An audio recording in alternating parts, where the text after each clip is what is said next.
second episode of Coffee Crop Chats. Today we're here with Alec, and he's going to introduce himself.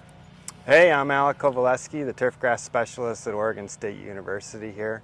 I do research and teach students in the Department of Horticulture, and I'm from a small town in West Michigan, Augusta, Michigan. Awesome. Thank you. We're welcome. super excited to have a conversation today. So how long have you been researching or working with turfgrass? Yeah, so I have been a professor for 13 years, 3 years at a small state college in South Georgia, and now 10 years at Oregon State University. Awesome. What brought you to Oregon State University? Well, I was teaching agriculture and turfgrass management at the state college in South Georgia, and opportunity was available at OSU, teaching undergrad students, doing extension work, and also doing research in turfgrass management, which I was not doing at the school in Georgia. So that's how I ended up at OSU to pursue my interests in research. Awesome. Cool. So what is turfgrass? Yeah, that's a great question. So Oregon is the grass seed capital of the world. When you see grass growing in the hayfield, you take that grass and you plant it in your lawn, and you start to mow it once a week, and it goes from being a hayfield to turfgrass. It's the same genus and species of grass, just planted in your lawn and mowed frequently. Okay. So you said Oregon is the grass seed capital of the world. Do you know, can you explain what like the economic impact, or why is it important to the state of Oregon? Well, I don't know the exact numbers of that. That's okay. I know grass seed production is one of the top specialty crops in the state of Oregon. And then the turfgrass industry as a whole, I believe there's 40 million acres of turfgrass across the United States of America. Wow. And it's the largest irrigated crop because of that. And I also think it has a 40 billion national value, so Wow. it's very high up in terms of economic value and total acreage. Yeah. Could you list some of the different varieties of turfgrass that Sure. either you research or that you know that are grown in the state of Oregon? Yeah. So in Oregon, Western Oregon, we have perennial ryegrass in home lawns and athletic fields. We have tall fescue, which is a great turfgrass for home lawns that doesn't need irrigation. We have fine fescue, which is great for shady lawns. And then for people that live in Eastern Oregon, we have Kentucky bluegrass, which is great for home lawns and athletic fields as well.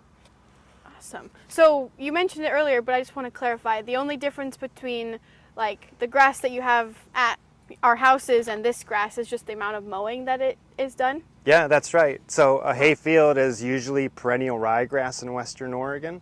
You take that perennial ryegrass, you plant it in your lawn, you start mowing it once a week, you add some fertilizer and some summer irrigation to it, and we stop calling it hay and we start calling it turfgrass. Wow. I definitely learned something today. I did not know that. Awesome. So what does a day at work look like to you? You said you teach and you're out here, so what does that kind of look like? Yeah, the thing I like about my job the most is it's never the same on a single day. Monday I teach students on campus. Tuesday I'm at the research farm here looking at putting green plots with grad students. Wednesday I'm in Bend, Oregon giving presentations to public school employees on how to manage turf. Oh, wow. That's awesome. So how did you get involved in science, or specifically turfgrass, during your undergraduate and then, just during your education? Sure. So I grew up on a forest research farm in Michigan. My dad was an experimental forester at Michigan State University. And I went to Michigan State to study landscape design. And in the summertime, I had a job at the Hancock Turfgrass Research Center. A job I got because I grew up around tractors and they were looking for people to mow grass with tractors in the summertime. And that pulled me back into turfgrass management and crop and soil science, where I then got a master's and PhD in that. Awesome. If there was a young person interested in this profession or this industry, what would you tell them? What advice would you give that person? Yeah, so turfgrass is a great option for people that love sports. If you like golf, if you like football, if you like baseball, and you're not going to be a professional athlete, you can be around professional athletes and take care of this turf grass. It's a niche industry which can send you all over the world.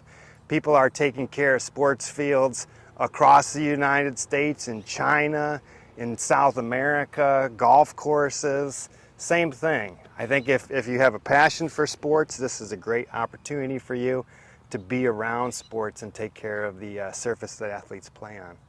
That's awesome. So if there were students, high school students thinking about going to college and interested in this, what are some classes maybe specific to Oregon State or just in general that you would recommend they take in order to pursue this career? Sure. So I think if you're a young person getting ready to study turf grass management, you should be in the FFA or the 4-H. You should take an ag class at your school.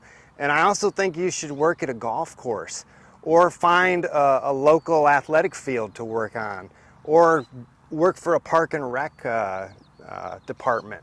Get some experience in mowing grass. See if you like doing this on a daily basis. Yeah. Awesome. Are there internships that you know of, like through OSU, for undergraduate students, or is a lot of the work that you do with master's and PhD students? So all of our students in the Department of Horticulture have to do an internship. Okay. And turfgrass is a great place for this. You can do an internship literally across the world. We've had students go to sports fields in Washington, D.C. to work for the Nationals. We've had people do internships in Renton for the Seattle Seahawks.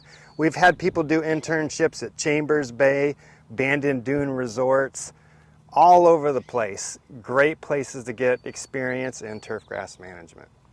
Wow, that's awesome.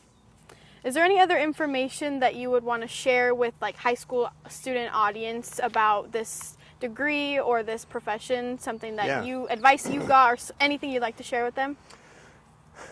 Yeah, I think a piece of advice for you is if you're interested in agriculture and you're going to end up in an urban environment, what are your options? Turfgrass management is a great option for people that want to work in agriculture but are living in urban environments. We've got golf courses, sports fields, public parks, all of those in urban areas. It's a great way for you to stay connected to ag while living in the city. Awesome. Perfect. So now we're going to transition kind of towards the research aspect of your job. Can you just tell us a little bit more about what you research in terms of turfgrass management? Yeah, so here at Oregon State University, we specialize in making turfgrass sustainable. Turfgrass has a reputation for using resources and generating pollution, so we're trying to think of ways to minimize our resource use, water, fertilizer, mowing, and reduce our impact on the environment by reducing pesticide use, making it as sustainable as possible. Awesome. How does what you research impact the Oregon turfgrass industry? So the Oregon turfgrass industry is primarily golf and sports turf.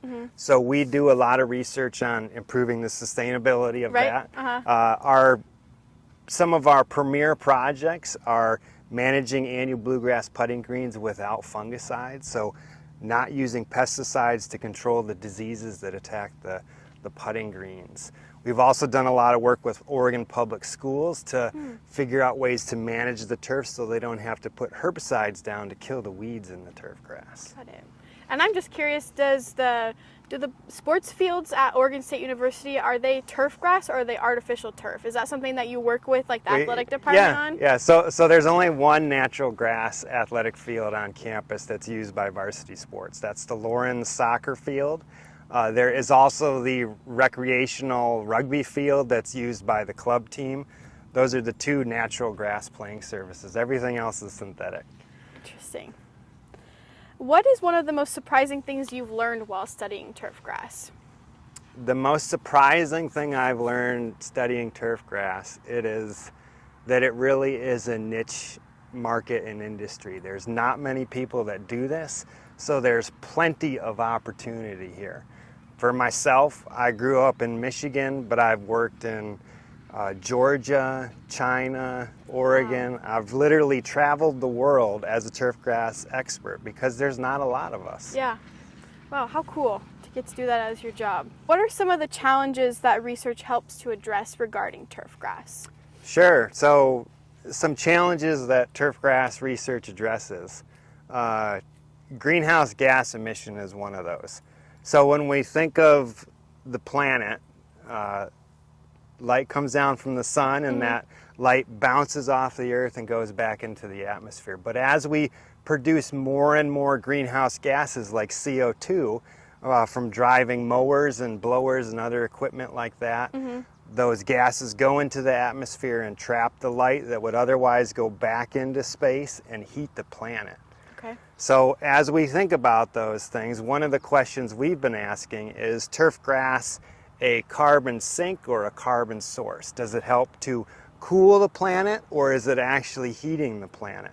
And our research has determined that turfgrass generally for up to 50 years is a carbon sink, meaning it's helping cool the planet for the first 50 years after planting it. After that, it's carbon neutral, which means it's not heating or cooling the planet, it's just neutral in terms of greenhouse gas production and sequestration. Perfect.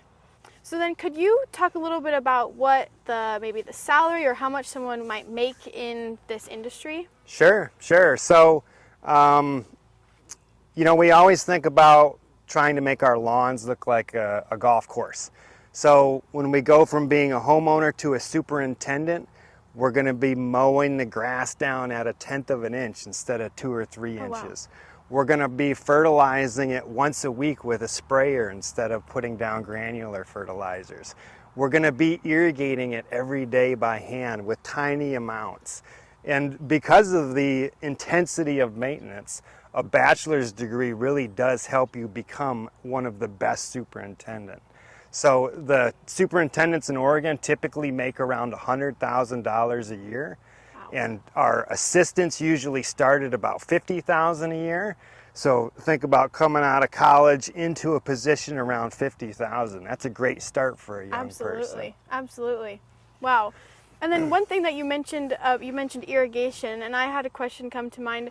How does the amount of rainfall that we get, especially here in the Willamette Valley, impact the work that you can do on a turfgrass research facility? Sure. That's a great question. So again, the Benton County here is the grass seed capital of the world. So most of that grass seed is done with dryland farming because we have rain for like 9 months of the year in Oregon here. So that 3 months of the year in the summertime is when you usually have to irrigate lawns. So a lot of the research we're doing on irrigation is how little water can we get by and still keep lawns green. And one of the things we're finding is if we use grass like tall fescue over here behind you, we don't have to use any water on it and it stays green through the summertime, which is a huge thing, I think, for most Oregon lawns. Absolutely. All right, thank you so much, Alec, for spending some time with us today to explain about the turfgrass industry. We really appreciate your time. Yeah, thank you. You all come back now.